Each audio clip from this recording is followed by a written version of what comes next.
Ja. Das hier ist kein Märchen, kein Mythos, keine leichte Kost. Das ist die Wahrheit, in Fels gemeißelt, was die Seele kostet. Ein Echo durch die Jahrtausende, bis heute laut und klar. Von einem Volk, das nicht verschwindet, nein, das immer da war. Vor die ersten Reiche fielen, die Könige sich zeigten, war dieses Land schon unser Boden, wo die Vorfahren sich neigten. Mesopotamien, unser Garten, hier begann die Menschheitsglut. Die Medien, unsere Ahnen, tief verwurzelt, Fleisch und Blut. Wir sind die Kinder dieser Berge, stolz und aber frei und echt. Haben Imperien gesehen, zerfallen, wussten stets, was unseres Recht. Und Sprache alt wie Stein, trug Geschichten durch die Zeit.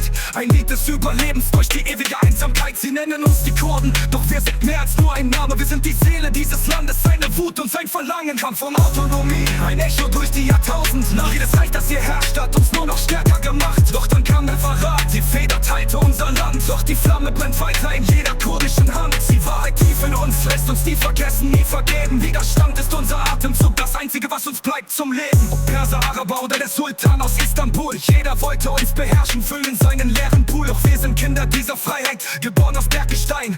Haben Pässe verteidigt, ließen keinen Fremden rein. Wir hatten unsere Fürsten, die das Banner hochgehalten. Gegen jeden Despoten, gegen Eiter und neue Spalten. Ja, wir parkierten mal ein Puffer an der Grenze, klug gemacht. Doch wenn der Druck zu groß war, wurde jede Kette nur zerhackt. Die Stimme des Rebellen von Badr kam bis Ubaytullah schwur: Steigt durch die Täler, zeigt, wir geben niemals auf die Spur. Doch dann kam die Zeit, als alte Reiche fielen und neue Schakale sich in unserem Leid gefielen. Die Tinte auf den Plan, die unsere Zukunft nahm.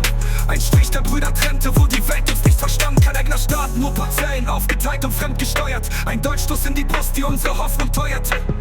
Der Traum von Einheit zertrümmert, doch nicht tot. Ein Samen in der Erde, der immer wieder sprießt aus Not. Kampf um Autonomie, ein Echo durch die Jahrtausend. Jedes Reich, das hier herrscht, hat uns nur noch stärker gemacht. Doch dann kam der Verrat, die Feder teilte unser Land. Doch die Flamme brennt weiter in jeder kurdischen Hand. Die Wahrheit tief in uns, lässt uns nie vergessen, nie vergeben. Widerstand ist unser Atemzug, das Einzige, was uns bleibt zum Leben.